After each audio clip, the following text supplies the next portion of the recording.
Shalom saudara pemirsa dimanapun saudara berada dan siaran ini dapat Anda ikuti.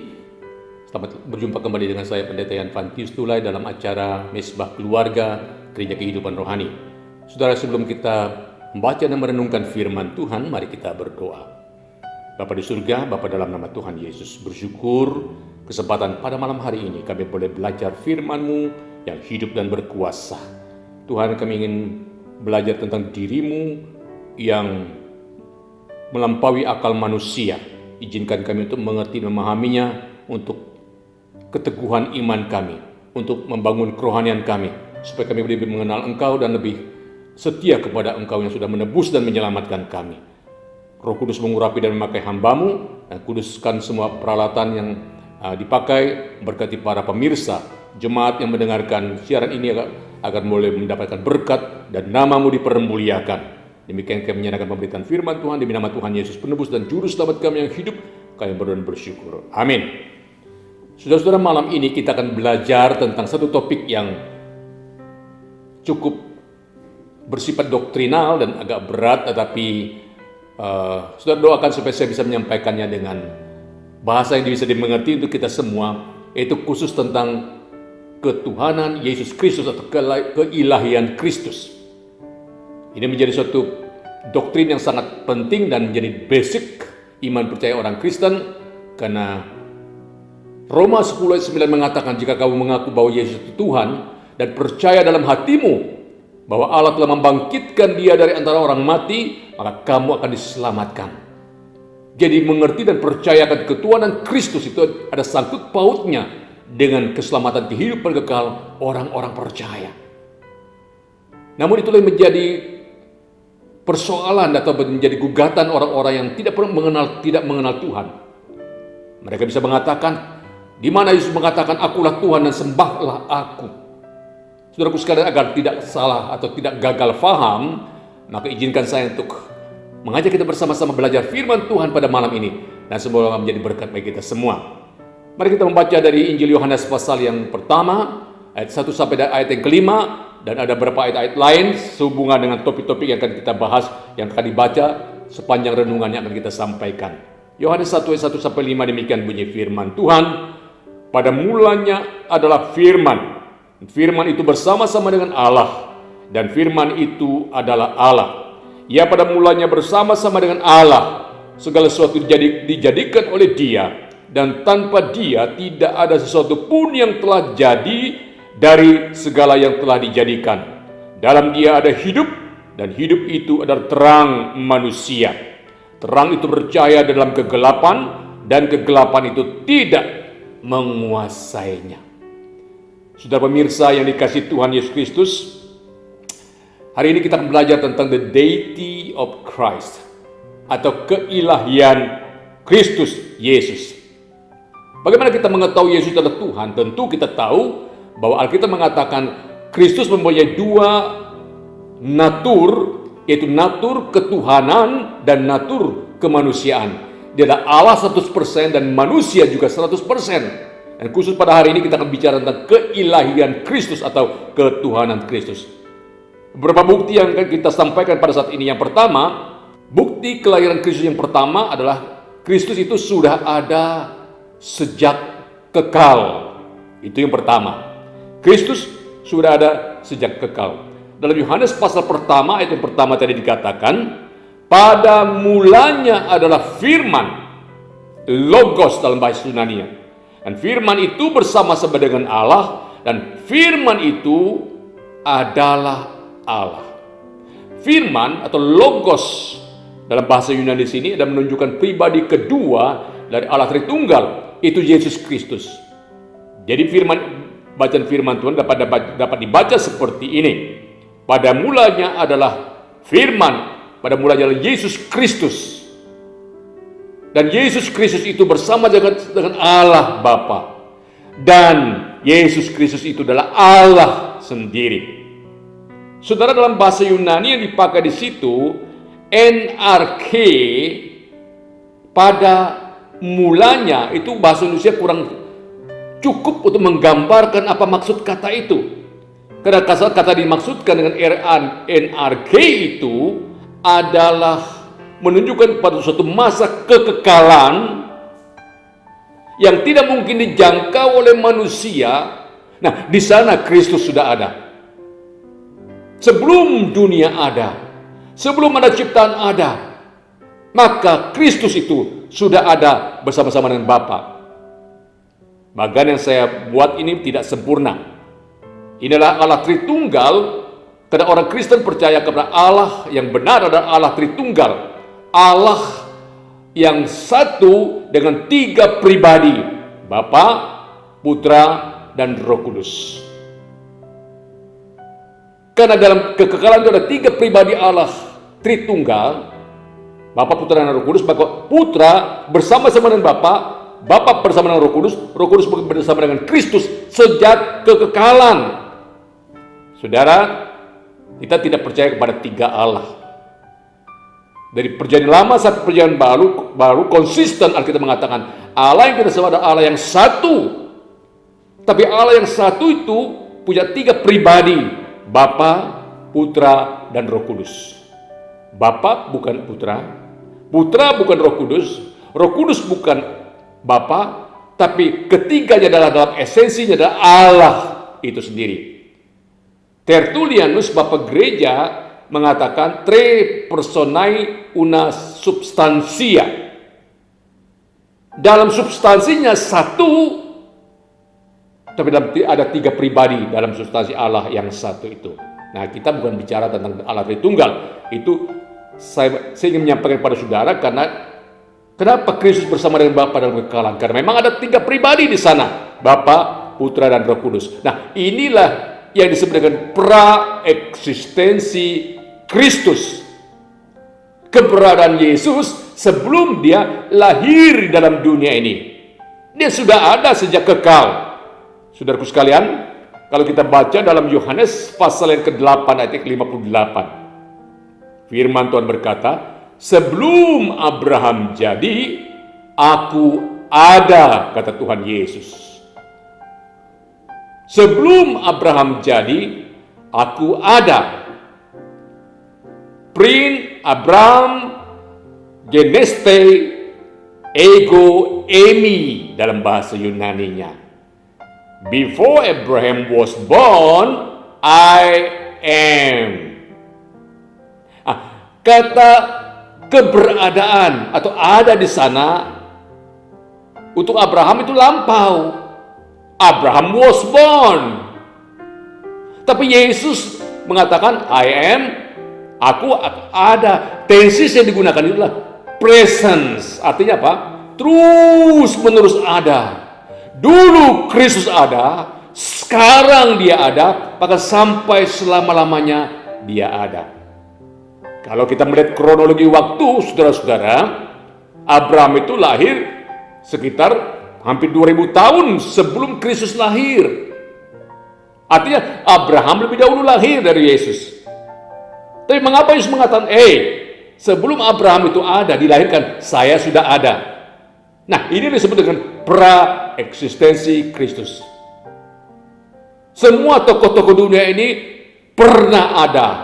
Was. Abraham was. Napoleon Bonaparte pernah ada, was. Alexander Agung pernah ada, itu was.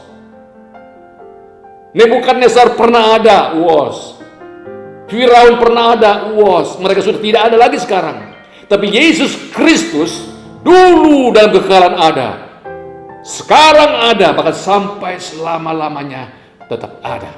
Puji Tuhan, itulah Allah yang kita sembah. Itu Yesus Kristus sang juru selamat. Nah, karena Yesus itu memiliki keberadaan sejak kekal sampai kekal, berarti dia Tuhan. Karena hanya Tuhan yang punya keberadaan dari kekal sampai kekal. Yang kedua, bukti Yesus itu Tuhan, Kristus itu adalah pencipta alam semesta ini. Dalam ayat yang ketiga dikatakan segala sesuatu dijadikan oleh Dia, dan tanpa Dia tidak ada sesuatu yang jadi dari segala yang telah dijadikan. Saudara-saudara, dikuatkan lagi dalam Kolose pasal 1 ayat 16. Firman Tuhan berkata begini, Karena di dalam Dia telah diciptakan segala sesuatu yang ada di surga dan yang ada di bumi, yang kelihatan dan yang tidak kelihatan, baik singgasana maupun kerajaan, baik pemerintah maupun penguasa. Segala sesuatu dijadikan oleh Dia dan untuk Dia. Karena di dalam Dia diciptakan segala sesuatu, dalam Kristus diciptakan segala sesuatu. Demikian juga dalam 1 Korintus 8 ayat 6 dikatakan, yang olehnya segala sesuatu telah dijadikan. Penulis surat Ibrani berbicara tentang seorang, yaitu Sang Putra, yang oleh Dia Allah telah menjadikan alam semesta. Saudaraku sekalian yang dikasihi Tuhan, jadi jelas Kristus telah menciptakan yang ada di surga dan yang ada di bumi, yang kelihatan dan yang tidak kelihatan. Kristus telah pencipta alam semesta ini berdasarkan firman Tuhan yang kita baca tadi. Nah, saudara-saudara, para ilmuwan menyatakan bahwa Bima Sakti kita ini terdiri daripada 100 miliar bintang. Yang terdekat diantaranya adalah yang berjarak kira-kira 30 juta tahun cahaya dari kita, yaitu sekitar 150 juta triliun mil. Akan tetapi ketika para ilmuwan itu menggunakan teropong bintang atau teleskop yang lebih canggih, mereka memperkirakan jumlah bintang dalam Bima Sakti ini 5 kali lipat lebih banyak jumlahnya dari yang bisa dilihat semula itu. Betapa ajaibnya alam semesta ini, saudaraku sekalian. Dan kalau kita melihat ayat firman Tuhan tadi, siapa yang menciptakan? Segala sesuatu diciptakan oleh Dia, itu Kristus. Maka dengan demikian, kalau Kristus pencipta, maka Dia Tuhan. Karena hanya Tuhanlah yang menciptakan dari yang tidak ada menjadi ada. Kristuslah pencipta alam semesta ini. Saudara, kalau kita lihat tata surya, kalau kita lihat semua Bima Sakti, bintang-bintang, termasuk bumi, ini tidak ada tiangnya. Dan tidak bertabrakan satu dengan lain. Bagaimana bisa ini terjadi? Hanya kekristenan bisa menjawab dengan jitu. Dalam Ibrani pasal 3 ayat 1 ayat 3 dikatakan bahwa Kristuslah yang menopang, mengendalikan dunia ini sehingga bisa teratur tertib seperti sekarang, itu sebelum dunia kiamat tentunya. Kalau Kristus pencipta alam semesta, Dia bukan hanya mencipta, saudaraku sekalian, tapi menopang, menjaga, memelihara ciptaannya. Kalau dunia dipelihara Tuhan, apalagi Anda dan saya. Di tengah-tengah pandemi yang sedang kita hadapi sekarang ini, banyak kekhawatiran, banyak kegelisahan. Tapi ketahuilah, Tuhan itu pencipta alam semesta dan memelihara kita umat ciptaannya. Dia tidak tinggal diam. Dia bukan Allah yang membiarkan ciptaannya itu bertarung siapa yang kuat, siapa yang menang. Tapi Dia turun tangan, Dia pelihara dengan sempurna ciptaannya, termasuk saudara dan saya. Karena itu sandarkan hidup kepada Kristus yang menciptakan dan memelihara alam semesta ini. Yang ketiga, Kristus sumber kehidupan. Dan ayat keempat dikatakan di dalam Dia ada hidup, dan hidup itu adalah terang manusia. Di dalam Kristus ada hidup. Saudara, ada dua kata untuk hidup di dalam bahasa Yunani. Yang pertama adalah Zoe, itu hidup di dunia ini yang sedang kita nikmati sebagai makhluk hidup. Yang kedua adalah Aionios, yang berarti hidup kekal. Nah, Kristus itu selain memberikan kehidupan kepada semua makhluk hidup, tapi dalam Yohanes pasal 3:16 dan beberapa ayat yang lain, barang siapa percaya kepada Dia beroleh hidup yang kekal. Jadi baik hidup dalam dunia ini maupun hidup dalam kekekalan itu ada dalam tangan Tuhan Yesus. Saudara-saudara, banyak orang hidup di dalam dunia ini, tetapi banyak orang juga tidak tahu siapa sebetulnya sumber hidup dan pemberi hidup itu. Puji Tuhan, ada dan saya tahu yang memberi hidup kepada kita adalah Yesus Kristus yang sumber hidup itu. Saudara, mempertahankan hidup yang singkat aja manusia tidak sanggup, apalagi hidup yang kekal. Manusia berusaha mempertahankan hidup dengan olahraga yang baik, dengan makan makanan asupan gizi yang bagus, menjaga diri sedemikian rupa supaya bisa bertahan hidup, berobat sedapat mungkin supaya bisa bertahan hidup. Tapi saudaraku sekalian, kalau sampai waktunya mau obat yang hebat sekalipun, mau secanggih apa dokter yang merawat kita, kalau sampai waktunya kita tetap meninggal dunia.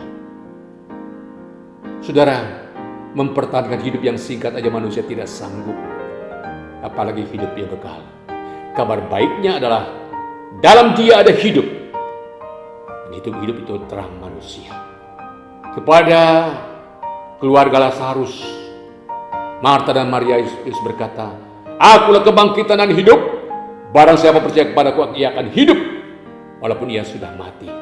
Bagi orang Kristen, kematian merupakan pintu gerbang di mana kita berjumpa dengan Tuhan, memiliki hidup yang kekal. Yang keempat, Kristus itu terang dunia. Dalam ayat yang keempat, dalam Dia ada hidup, dan hidup itu terang manusia. Saudara, dalam Yohanes pasal yang ke-8 ayat 12, Yesus mengatakan apa? Akulah terang dunia. I am the light of the world. Aku ini terang dunia. Saudara, terang, kenapa Yesus mengatakan akulah terang dunia? Karena pada dasarnya hidup dunia adalah hidup yang penuh dengan kegelapan. Dan paling tidak ada 3 area dunia yang mengalami kegelapan. Pertama, gelap di dalam hal moralitas. Kalau saya mengatakan, tolong jangan pergi ke tempat-tempat gelap ya. Itu bukan berarti tidak ada listrik, tidak ada cahaya, tapi menunjukkan suatu tempat maksiat, penuh dengan kegelapan. Gelap dalam moral. Yang kedua, gelap berarti masa depan suram, tidak ada pengharapan. Dan yang ketiga, gelap di dalam hal penyembahan. Setelah manusia itu dalam dosa, manusia tidak menyembah Allah yang benar.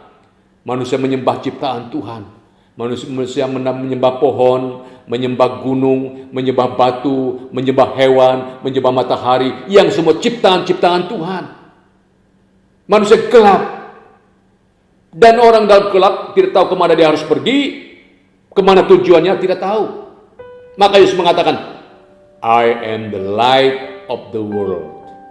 Akulah terang dunia ini, supaya kita tidak hidup dalam kegelapan. Ada beberapa fungsi terang saya sampaikan secara singkat. Fungsi Yesus sebagai terang dunia, yang pertama adalah terang itu sifatnya untuk mengusir kekacau balauan. Saudara-saudara, banyak hidup yang putus asa, hidup yang kacau dan tidak menentu. Begitu Kristus hadir dalam kehidupan mereka, mereka punya pengharapan. Itulah artinya fungsi terang yang mengusir akan ketidakmenentuan, kekacauan dalam hidup ini. Undanglah Kristus dalam hidupmu. Dia akan memberikan hari depan yang penuh harapan bagi setiap orang yang percaya kepada Dia. Yang kedua, terang itu mengungkapkan hal-hal yang tidak kelihatan. Saudara-saudara, manusia paling pandai menyimpan dosa, menyimpan rahasia-rahasia yang orang lain tidak tahu. Tetapi bila terang itu datang, maka dia akan mengungkapkan hal-hal yang tersembunyi.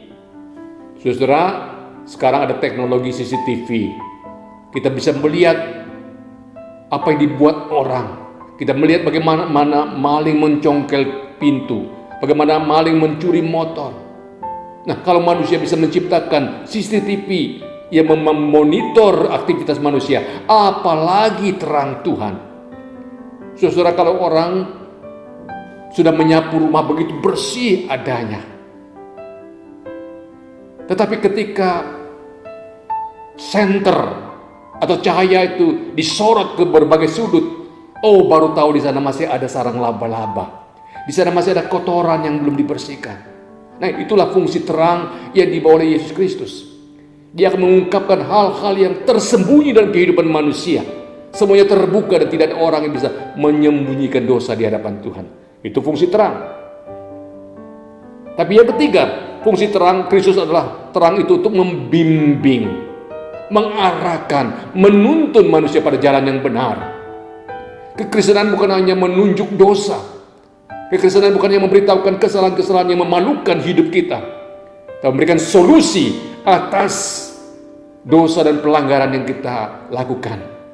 Betul kita telah berbuat dosa, tapi Yesus telah mati di atas kayu salib untuk menanggung dosa kita, menanggung malu kita, dan melepaskan kita dari jerat dosa tersebut. Dia membimbing. Oh Bapak Ibu sekalian yang dikasih Tuhan Yesus Kristus, hukum Taurat itu sifatnya adalah seperti X-ray yang memberitahukan, mendiagnosa begitu besar penyakit yang ada dalam diri kita, tapi tidak mampu memberikan solusi mengobati sakit itu. Yesus Kristus bukan hanya memberitahukan dosa-dosa kita, bukan hanya memberitahukan kita adalah orang yang berdosa, orang yang jatuh dalam dosa, orang yang jauh dari Tuhan. Iya, itu jelas karena terang mengungkapkan itu. Tapi kabar baiknya adalah selain memberitahukan kita ada dosa, Yesus memberikan solusi atas dosa-dosa yang kita lakukan, berikan jalan keluar, membimbing kita bagaimana mengatasi dosa di dalam Tuhan Yesus Kristus. Saudara, tetapi yang paling menguatkan, yang paling membesarkan hati, firman Tuhan dalam ayat yang kelima berkata, terang itu bercahaya dalam kegelapan, dan kegelapan itu tidak menguasainya. Terang Kristus itu sifatnya tak terkalahkan oleh apapun juga. Saudara-saudara, berbagai upaya dunia untuk melenyapkan terang Kristus itu. Sudah perhatikan mulai kelahirannya, Yesus dikejar-kejar oleh Herodes. Sampai dia hidup sampai umur 30 tahun, 33 tahun setengah. Berkali-kali ingin dibunuh oleh orang. Dengan maksud apa? Melenyapkan terang itu. Tapi karena belum waktunya, Yesus mati di atas kayu salib. Apapun yang dibuat manusia tidak akan menjamah Yesus. Dan tujuan Yesus disalib pun tujuannya adalah untuk meredam, untuk melenyapkan terang itu. Tapi puji Tuhan, Alkitab mengatakan terang itu bercahaya dalam kegelapan, dan kegelapan itu tidak akan menguasai terang itu. Saudara, kata menguasai di situ dalam bahasa Yunani adalah kata lambanein, yang berarti mengalahkan, menyingkirkan atau memadamkan. Itulah tujuan dunia, yang selalu ingin menyingkirkan terang Yesus, yang ingin memadamkan terang Yesus. Tapi puji Tuhan, Alkitab menjamin kegelapan itu tidak akan menguasainya. Berapa banyak penderitaan yang dialami oleh orang-orang Kristen? Berapa banyak orang-orang yang mati syahid karena Kristus? Tujuan apa? Supaya memadamkan terang itu. Tapi puji Tuhan, makin dibabat, makin merambat. Seorang bapak gereja mengatakan bahkan darah para martir itu malah menjadi benih pertumbuhan gereja. Karena sudah dijamin bahwa kegelapan tidak akan menguasai terang itu. Saudaraku sekalian dikasih Tuhan Yesus Kristus, karena terang itu tak terkalahkan, maka mari kita terus datang kepada terang itu. Dia akan memberikan kemenangan kepada kita. Dia akan menjadi suluh bagi kita dan membimbing kita ke dalam jalan yang benar. Saudara, tema ini akan saya lanjutkan pada pertemuan yang berikutnya. Ada beberapa bukti tentang keilahian dan ketuhanan Kristus. Misalnya Yesus itu maha kuasa, ya, membuktikan dia Tuhan. Kemudian dikatakan Yesus juga adalah maha tahu. Tidak ada orang yang perlu memberitahukan kepada dia, bahkan yang ada dalam hati manusia dia tahu. Dan Yesus juga dikatakan seorang yang tidak berdosa dalam seluruh kehidupannya. Dan kita juga mengatakan bahwa Yesus berkuasa mengampuni dosa. Siapa yang bisa mengampuni dosa? Manusia tidak bisa mengampuni dosa. Kalau dia bisa mengampuni dosa, berarti dia adalah Allah. Saudara sekalian, dan dalam Alkitab berkali-kali dalam pengakuan malaikat, Elizabeth, pengakuan Petrus, pengakuan Allah Bapa di surga, pengakuan Thomas, bahkan pengakuan Yesus sendiri, dia adalah Tuhan yang patut disembah. Saudara, sampai di sini dulu perjumpaan kita pada hari ini. Mari kita lebih setia kepada Tuhan Yesus Kristus. Ia adalah Tuhan dan Juru Selamat kita. Dan Roma pasal 8 ayat 28 mengatakan, Roma pasal 10 ayat 9 mengatakan bahwa sebab jika kamu mengaku dengan mulutmu bahwa Yesus adalah Tuhan dan percaya dalam hatimu bahwa Allah telah membangkitkan dia dari antara orang mati, maka kamu akan diselamatkan. Kiranya Tuhan memberkati kita sekalian. Amin. Mari kita berdoa. Bapa di surga, Bapa dalam nama Tuhan Yesus, dalam waktu yang singkat kami telah merenungkan kebenaran tentang keilahian atau ketuhanan Yesus Kristus, seperti yang dikatakan oleh kitab suci, dan itu menjadi pegangan kami yang kokoh, yang tidak tergoyahkan di tengah-tengah orang yang meragukan ketuhanan Kristus, di tengah-tengah orang yang mencibir akan Yesus sebagai Tuhan dan Juru Selamat. Kami yakin karena Engkau sendiri mengatakan, inilah anakku yang kukasihi, kepadanya aku berkenan, dengarkanlah dia. Bahkan malaikat Tuhan sendiri mengatakan pada waktu Yesus lahir, mengatakan, hari ini telah lahir bagimu Juru Selamat, yaitu Kristus Tuhan di kota Daud. Engkau adalah memang Tuhan dan Juru Selamat, ya Tuhan. Teguhkan iman percaya kami. Bila kami menjadikan Engkau Tuhan yang bertahta dalam hidup kami makin taat kepadamu. Dan kalau Engkau berkuasa dalam hidup kami, tidak ada yang perlu kami takutkan, karena Engkau lah yang memegang hari esok kami. Terpuji namamu, berkati para pemirsa mendengarkan siaran ini, agar iman mereka dikuatkan, kerohanian mereka dibangunkan untuk lebih setia kepadamu di tengah-tengah dunia yang penuh tantangan ini. Demi nama Tuhan Yesus penebusan Juru Selamat kami yang hidup, kami bersyukur atas firman Tuhan. Haleluya. Amin. Terima kasih. Tuhan Yesus memberkati. Silakan diskusi dalam keluarga saudara masing-masing dan berdoa untuk keluarga saudara dalam ibadah keluarga. Amin.